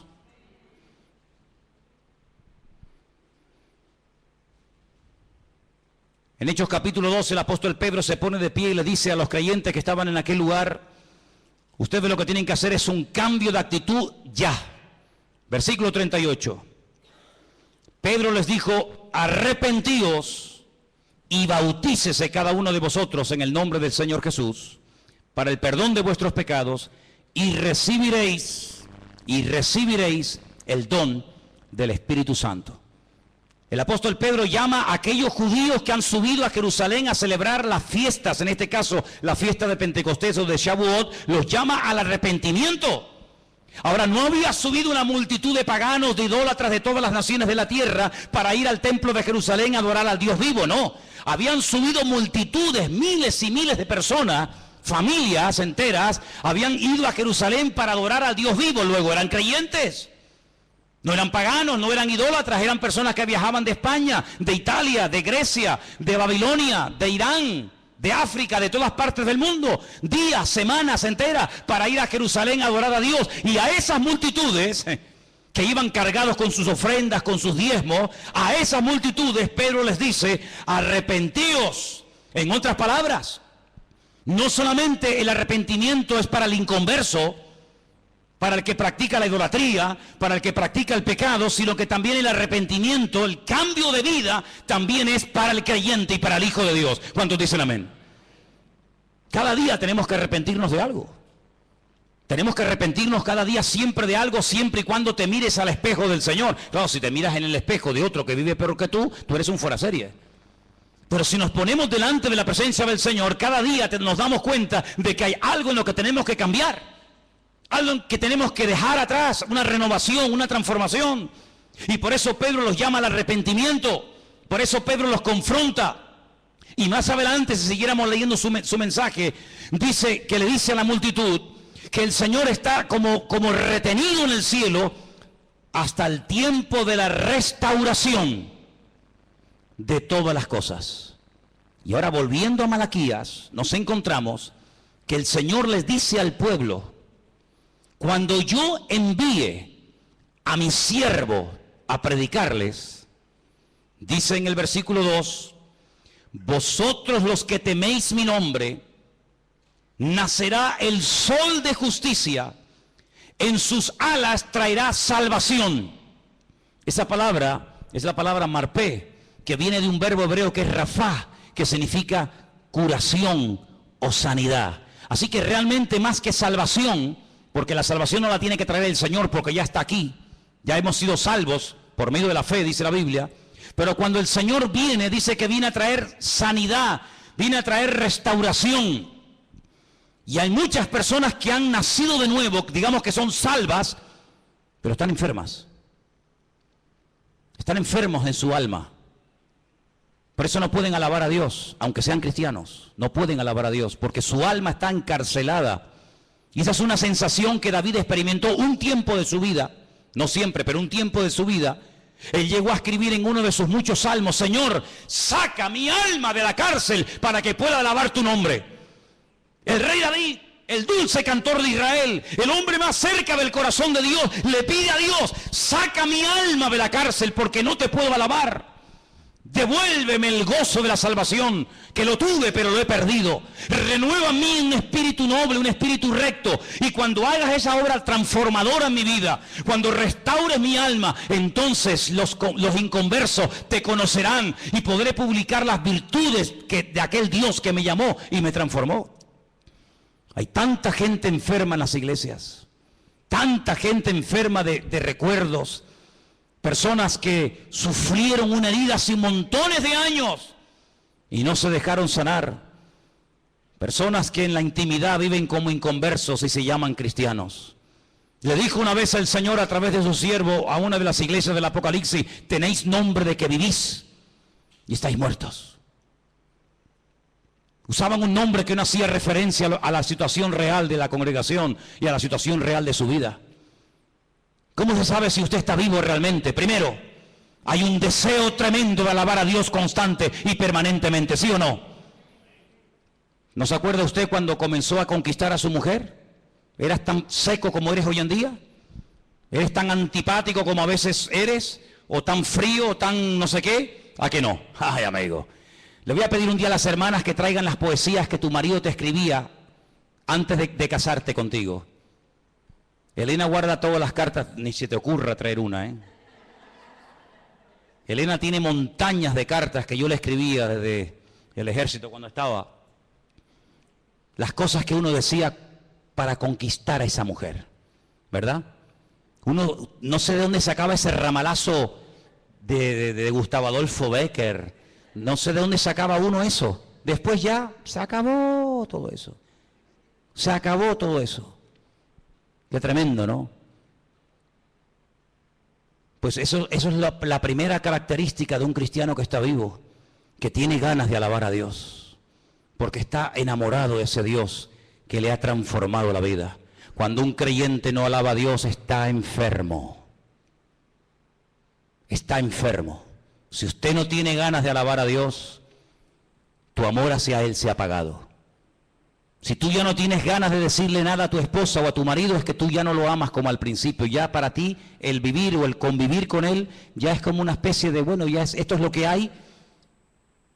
Sin embargo, en la Biblia nos llama a una renovación constante y permanente. Vivir con un hombre, vivir con una mujer a la cual no amas y del cual no estás enamorado, tiene que ser una tortura. Hasta asco te tiene que dar que te ponga la mano encima. Estar al lado de un hombre, dormir al lado de un hombre y de una mujer que no amas cuando tu corazón no está con ella o cuando tu corazón no está con él, tiene que ser una tortura terrible. No ves la hora de salir de esa casa. Siempre hay algo que te atrae más que estar en casa. ¿Por qué? Porque no quieres estar con ese hombre, porque no quieres estar con esa persona. Cualquier cosa te atrae. Sin embargo, cuando estás enamorado de él o de ella, ay amigo, Las horas son segundos, ¿a que sí? Pero cuando no hay amor, los segundos te parecen eternidad. Eso es lo que pasa con el Señor. Lo segundo que pasa cuando uno está enamorado del Señor es que le quiere hablar a todo el mundo de lo que tú tienes. Al amigo, al vecino, al compañero de trabajo, al primo, al cuñado, al de arriba, al de abajo, a todo el mundo. ¿Por qué? Porque quieres como que todo el mundo ame y sirva al Señor como tú lo estás haciendo. Pero cuando una persona no le habla a nadie del Señor, es porque no está orgulloso y no quiere presumir del Señor que tiene. ¿No tienes nada que decir? ¿Qué le voy a contar yo a mi vecino de Dios si yo ni siquiera le conozco? ¿Qué le voy yo a hablar a mi vecino del amor a Dios cuando yo ya ni le amo tanto, ni le alabo, ni le adoro? Es otra característica. Y podríamos hablar de muchas. Por eso el Señor le dice, mira, lo que a ustedes hace falta es una renovación espiritual. Y entonces dice que les enviaría al profeta Elías. Y ahí se produciría una restauración en el seno de la familia. Lean conmigo el versículo 5. 4:5 de Malaquías. He aquí, yo os envío al profeta, ¿qué dice? Elías, antes de que venga el día del Señor grande y terrible. ¿Saben que hasta el día de hoy Israel está esperando a Elías? En todas las sinagogas del mundo, en todas. Hay una silla muy bonita, enorme, en la cual nadie se sienta. Algunas veces la forran hasta con plástico para que no se eche a perder, ni se manche, ni se ensucie. Y cuando preguntas, esta silla tan grande, tan diferente a todas las demás, ¿esto qué es? Te dicen, esta es la silla donde se sentará el profeta Elías cuando venga. Y dice la Biblia que una de las cosas que haría Elías sería hacer volver el corazón de los padres hacia los hijos y el corazón de los hijos hacia los padres. Esa es una reconciliación de generaciones. Una reconciliación entre el pasado y el presente. Una reconciliación en la familia. Qué triste cuando a veces se han dividido iglesias y unos miembros de una familia están en una congregación y otros miembros de la misma familia están en otra congregación. Y salen el domingo de la casa y unos se van con papá a un culto y otros se van con mamá o con el primo, con el tío, yo qué sé, se van a otra iglesia. ¡Qué terrible! Qué terrible que ni siquiera son capaces los miembros de una misma familia ir a un mismo lugar a alabar al Señor. El Evangelio, en vez de unirlos, los ha separado. El Evangelio, en vez de poner amor entre ellos, ha puesto un distanciamiento que aunque viven bajo el mismo techo y comen en la misma cama, o en la misma mesa y duermen en la misma cama, hay un abismo entre ellos. Y el Señor sabe que una familia dividida es una familia que no tiene nada que aportar a una congregación. Porque nosotros somos en la iglesia un conjunto de familias que no venimos aquí solamente a recibir, sino venimos a dar. ¿Pero a dar qué? Si no tenemos nada para dar, ¿qué es lo que vamos a dar? Por eso qué gran diferencia entre la filosofía de vida del judío en el tiempo del templo y la filosofía de vida de los creyentes hoy en día en esta era del Evangelio de la Gracia. El judío iba al templo a dar, el judío viajaba días, semanas para ir al templo a dar, para ir al templo a adorar. El creyente viene al templo generalmente para recibir, a ver de qué nos va a predicar hoy el pastor. A ver quién va a predicar hoy, a ver cómo está el culto hoy. Y entonces depende de cómo ha ido el culto, depende de cómo ha ido el mensaje, te afectará para bien o para mal el resto de la semana. Y eso es algo que tenemos que corregir inmediatamente. ¿A ti qué más te da quién predique o quién no predique el domingo? Y si predicó bien o predicó mal. Nosotros no venimos para ver a un hombre, nosotros no venimos para escuchar a una persona, nosotros venimos para traerle alabanza, para traerle gloria, para traerle todo lo que tengo en mi vida a nuestro Dios. Y si todos viniéramos para dar, no nos preocuparía ningún detalle que no haya salido como nosotros creíamos que tenía que haber salido, porque no vinimos a eso, no vinimos a cuestionar, vinimos a dar honra y alabanza al Señor. ¿Cuántos dicen amén? Algunos dirán, bueno, esto que vas a decir ahora no es aplicable. Ya vas a ver que sí, es muy aplicable. El Señor un día se paró, dice, para ver cómo la gente venía al templo a ofrendar. Y al final de todo se reúne con sus discípulos y les revela algo tremendo. Y les dice, ¿sabéis? La cantidad de gente que ha pasado por el alfolí trayendo sus ofrendas y sus diezmos, ¿sabéis? De toda la multitud, ¿quién ha dado más?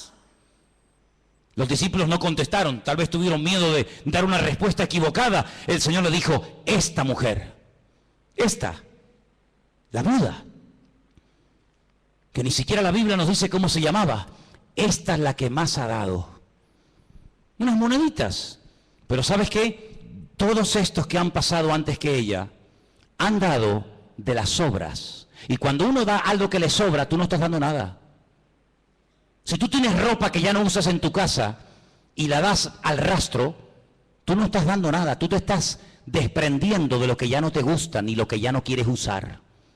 Dar es cuando dice mi mejor traje, mi mejor corbata, mi mejor pantalón, mi mejor lo que sea, yo lo doy a un hermano ahí donde te duele, porque estás dando lo que te gusta, lo que amas, lo que aprecias. Pero dar ropa vieja, dar ropa que está sucia, dar ropa que es del año catapum, dar ropa que te da vergüenza ponértela, tú no estás dando nada. Te estamos haciendo un favor nosotros con sacarte la basura que ya no te quieres poner. Y encima después presume de, no, yo he dado. ¿Tú qué has dado? Tú no has dado nada. Esta es la que ha dado, porque estos han dado de las sobras. Y mientras des de lo que te sobra, no estás dando.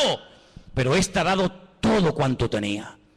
Así que el Señor no solamente ve cómo damos, sino por qué damos y cómo damos. La actitud de esta mujer es la que le tocó el corazón al Señor, y no la de todos aquellos religiosos que de cara a la galería presumían de que habían dado, pero sin embargo ella dio, dice, de una forma que impactó el corazón del Señor. ¿Cuántos dicen amén? Esa es la actitud con la que tú tienes que vivir, y yo y todos y cada uno de nosotros, de sacrificarnos y de esforzarnos por el reino. Qué poco sacrificio hoy en día hay en el pueblo de Dios, qué pocos sacrificados hoy en día se ven en las iglesias a la hora de servir al Señor. Qué poco sacrificio hay a veces en nuestra vida. Cuántas excusas ponemos a la hora de no, es que no puedo, es que tal, es que cual. Cuántas cosas ponemos, ¿verdad? Siempre como excusas para no esforzarnos por el reino del Señor. El próximo mes cumpliremos 14 años, ¿no? Aquí.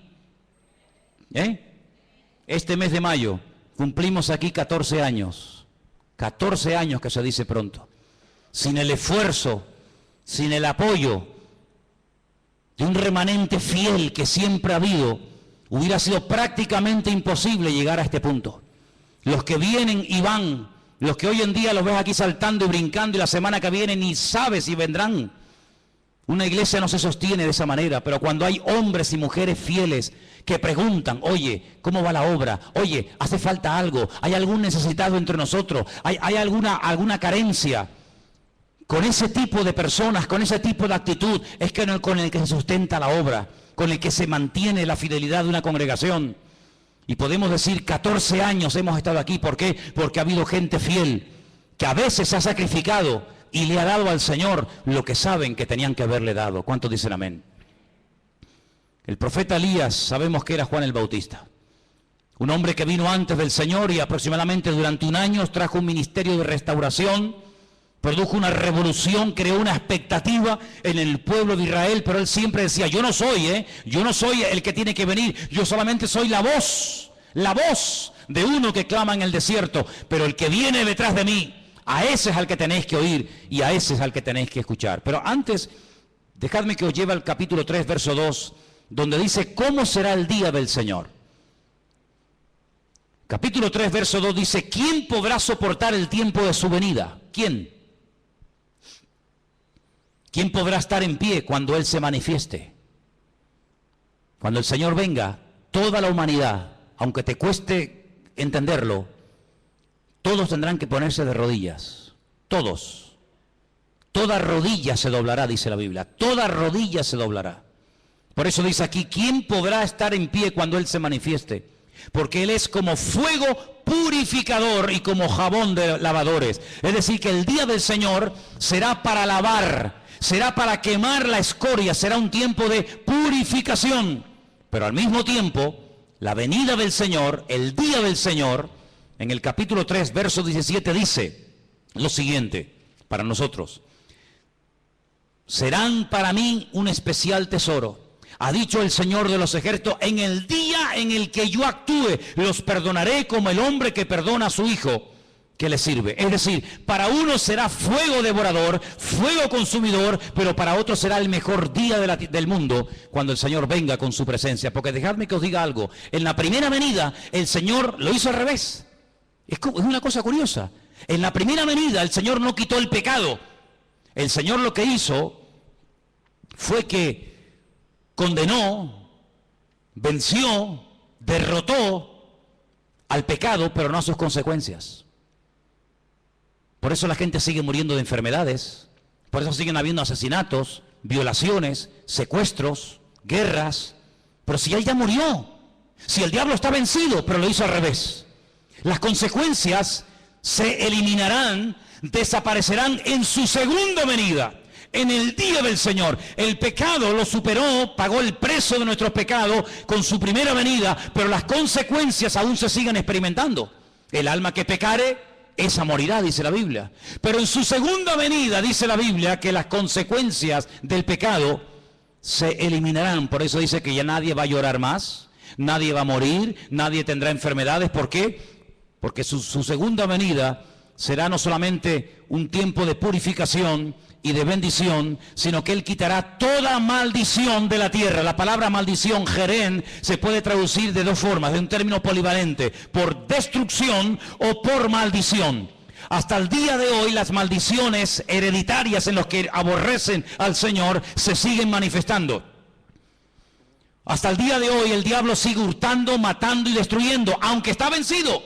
Pero en su segunda venida, cuando lo ate y tiempo más adelante lo echa al horno de fuego, dice la palabra de Dios que nunca más habrá maldición, ni muerte, ni traiciones, ni violaciones, ni asesinatos, ni enfermedades, ni despedidas, ni nada, sino que la obra del Señor será una obra totalmente completa.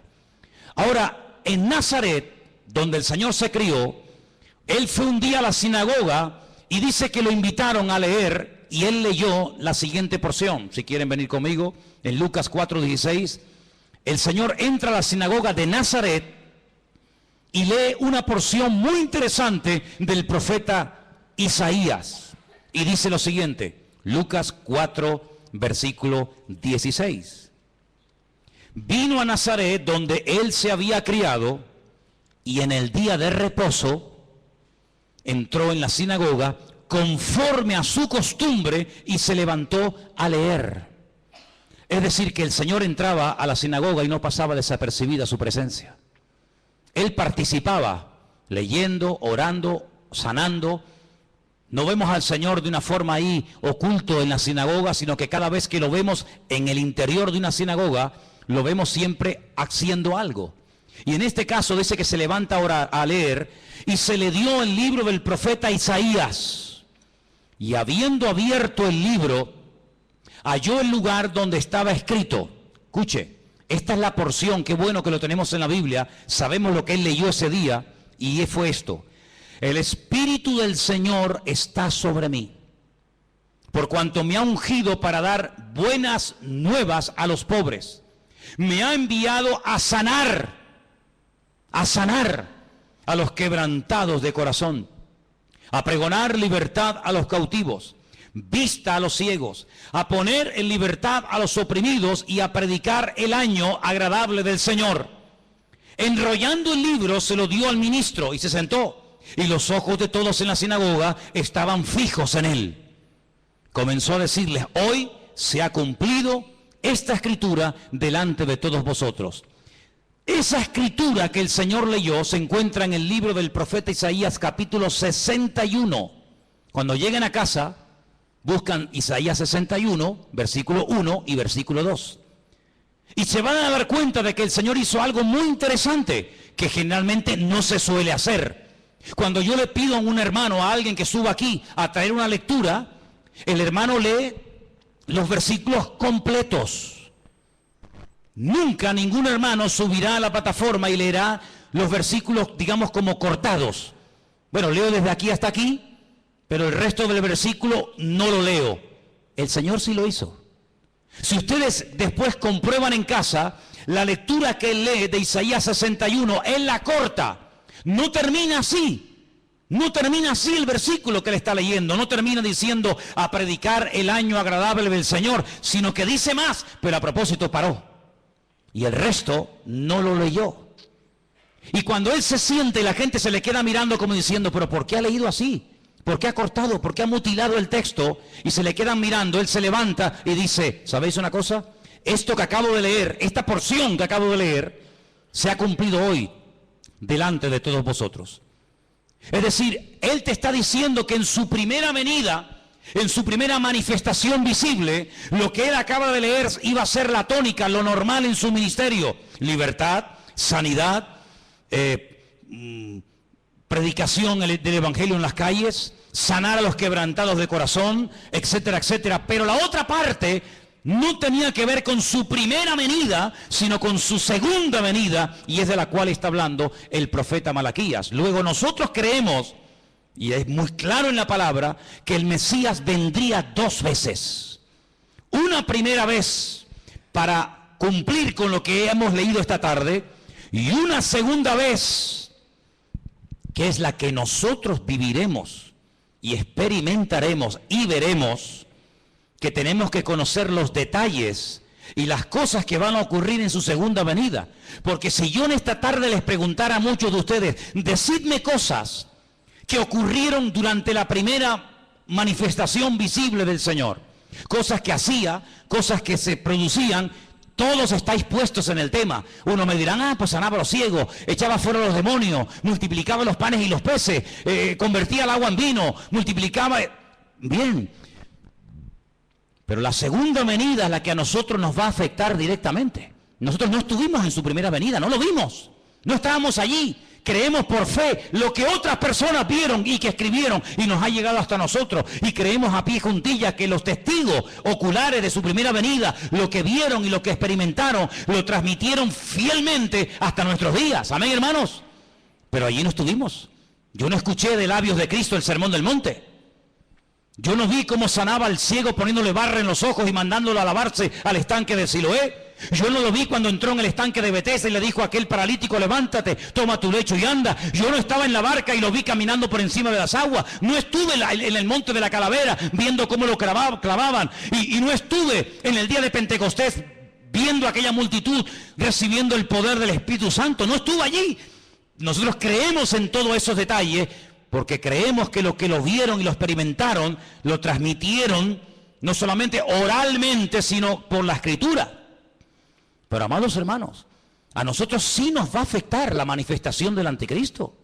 A nosotros sí nos va a afectar la coalición de naciones paganas, coaliciones de naciones, ¿verdad? Que entre ellas se llevaban como el perro y el gato, pero que se van a unir para ir a atacar al pueblo de Israel. Nosotros tenemos que conocer los detalles de su segunda manifestación. ¿Para qué? Para que aquel día no nos sorprendan las cosas. Porque tenemos que partir de la base, y Malaquías lo deja bien claro, que el que controla la historia, el que pone y el que quita, el que abre y el que cierra, el que mueve a las naciones y a los dirigentes del mundo, es el Dios soberano de toda la tierra. ¿Cuántos dicen amén? Así que los que van a ganar en las próximas elecciones, y los que van a estar gobernando este país, alcaldes, diputados o lo que sea, no es porque ellos hayan ganado, sino es porque Dios ha permitido que esos que ni siquiera saben ahora quiénes van a ser, son los que Dios va a permitir. No es que esté de acuerdo, pero son los que Dios va a permitir que durante un tiempo gobiernen este país. ¿Quién fue el que permitió que volviera otra vez a ganar el mismo presidente en Israel, Benjamín Netanyahu? Nadie decía que iba a ganar. Todo el mundo decía, esta vez no sale, esta vez no sale. ¿Quién es el que ha permitido eso? El Dios Todopoderoso, el que controla los movimientos de las naciones. Y Dios tendrá que poner a veces gobernantes terribles, terribles, injustos, depravados, ateos, que no aman a Dios ni a su palabra se someten. Dios permitirá que durante un tiempo estén ahí para que las profecías de la palabra se puedan llegar a cumplir, queridos hermanos. Pero tenemos que orar y no sorprendernos y no tener favoritismo ni inclinaciones a un lado o a otro lado, sino decir que se haga la voluntad del Señor. Conozco gente que se ha ido al muro de los lamentos en Jerusalén y se han puesto a orar para que no venga el anticristo. Y creen que no va a venir porque ellos han orado. Y yo si tuviera que decirles, si ser sincero, les diría, yo oraría todo lo contrario, que venga ya. Porque hasta que no venga no podrá venir el Señor. Así que, amados, ese concepto de esto es bueno y esto es malo, es que tú no has entendido nada. En Dios no hay nada malo. En Dios todo es perfecto y todo sale según el plan y según el diseño de Dios. ¿Quién le puso a Augusto César que censara a todo el mundo en su época? ¿Asunto de qué? Amigo, pero es que sus padres vivían muy lejos de Belén de Judea. ¿Y qué va a mover a una mujer embarazada del norte de Israel, ir hasta casi hasta el sur? ¿A qué? Porque tienes que ir, porque el rey Augusto César así lo ha decretado. Y tuvo que haber un Poncio Pilato que no se apiadara lo más mínimo del Señor, y aunque reconociera que era un ser inocente, que no merecía aquella paliza que le estaban dando y aquella muerte terrible que experimentaría, Dios permitió que hubiera un Poncio Pilato, porque si no hubiera un Poncio Pilato, Jesús no hubiera muerto. Y Dios tuvo que permitir un Nerón, y Dios tuvo que permitir tantas cosas a lo largo de la historia, como tendrá que permitir que se levante un falso profeta y un falso Mesías. ¿Para qué? Para que las profecías se cumplan. Y los maduros, los que tienen una visión del reino, los que ven en el horizonte el mundo espiritual, van a reconocer que los últimos tiempos serán tiempos de cambios. Tiempos donde la única seguridad que tendremos es la seguridad que nos produce Él y su palabra a través de sus promesas. ¿Cuántos dicen amén? Así que la confianza no está puesta en este o en aquel. La confianza del creyente tiene que estar puesta en el Señor. ¿Cuántos dicen amén? Por eso, amados hermanos, cuando los judíos en las sinagogas leen el último capítulo de Malaquías, no lo terminan con la palabra jerén o maldición, sino que vuelven otra vez a leer el versículo 5, diciendo que el profeta Elías vendría. Pero ¿sabéis qué, hermanos? Cuando alguien espera que ocurra algo y no se produce, dice que se convierte en un tormento al corazón. Es decir, si tú esperas algo de tu padre, de tu madre, de tu hijo, de un hermano o de un amigo, y no lo recibes, te sientes mal. Y por eso ellos, amados hermanos, esperan que venga el Elías. ¿Y sabes qué? Elías no vendrá otra vez, porque Jesús dijo, si queréis recibirlo, el Elías que había de venir, ya vino. Así que tenemos que abrir nuestros ojos y pedirle al Señor en estos últimos tiempos, Señor, danos discernimiento espiritual. Abre nuestros ojos para que detrás de ese chico, detrás de ese político, detrás de ese alcalde, detrás de ese gobernador, veamos tu plan y tu proyecto. Porque les digo algo, los tiempos se acortan y Dios ya tiene muchas ganas de mandar a su Hijo para llevarnos con Él a su presencia por la eternidad. El apóstol Juan terminó su libro en la isla de Patmos diciendo, ven ya, Señor, ven ya, Señor, ven ya, Señor. Ya han muerto todos mis compañeros, ya han muerto miles de hermanos, ven pronto, Señor Jesús. Pero dice la Escritura que Él no retarda su promesa como algunos la tienen por tardanza, sino que Él es paciente y misericordioso, dando oportunidad tras oportunidad para que aquellos que aún no han cambiado, que no se han arrepentido y que no han decidido seguir al Señor, tengan cada día una oportunidad de poder hacerlo. Cierra tus ojos ahí donde estás. Ahí donde estás. Yo te hago una pregunta en esta tarde. Y la pregunta es muy clara y muy directa. ¿Te estás preparando para la venida del Señor? ¿Te estás preparando espiritualmente? ¿Estás preparando tu corazón, tu mente? ¿Te estás preparando para la venida, para el día del Señor? Porque si no te estás preparando para su venida, entonces, ¿para qué te estás preparando? ¿Es que acaso hay algo más importante? ¿Es que tienes tú otros planes diferentes a los que Él tiene para ti? Esa es la cruda realidad de muchos creyentes hoy en día, que tienen sus propios planes, sus propios proyectos personales, y por eso las cosas del reino no les entusiasman. Y como dijo alguien, donde no hay entusiasmo por la obra de Dios, no se puede esperar bendición. Donde hay bendición es donde creamos una atmósfera, una expectativa de querer recibir el toque de Dios. Así que, amados hermanos, vamos a prepararnos. Vamos a dedicar un poquito más de tiempo a nuestro Dios. Es tremendo que en el siglo XXI todavía tengan que haber pastores que a los cristianos, a los ungidos, les tengan que decir, con lo que está cayendo, orar un poquito más, hijos. Congregaros un poquito más. En pleno siglo XXI, que todavía se tengan que predicar este tipo de mensajes, es algo increíble. Si nuestros hermanos del siglo I nos vieran, si nuestros hermanos vieran cómo viven los cristianos de la última generación, seguramente se quedarían sorprendidos. Porque ellos hasta se saludaban con el Maranata. Él viene, Él viene. Y nosotros ya muchas veces ni el famoso Dios te bendiga, hermano, ni siquiera algunos lo saludan o lo usan. El paz, shalom, bendiciones, ya en algunos ya ni existe esa expresión, sino que las típicas preguntas: ¿cómo estás? ¿Ya tienes trabajo? ¿Ya pudiste pagar el alquiler? ¿Cómo está tu niño? ¿Cómo le van los estudios? Qué diferentes somos, qué distintos somos. Pero, amados hermanos, los creyentes del siglo XXI, vamos a ver cosas que ningunos hermanos del pasado vieron.